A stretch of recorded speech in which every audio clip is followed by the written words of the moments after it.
mama adik. Bila baik mama dah.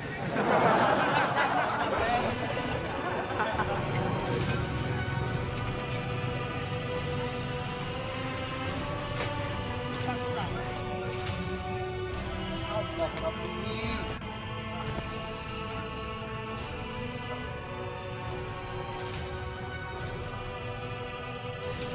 Dino, kualita, tuyo ni.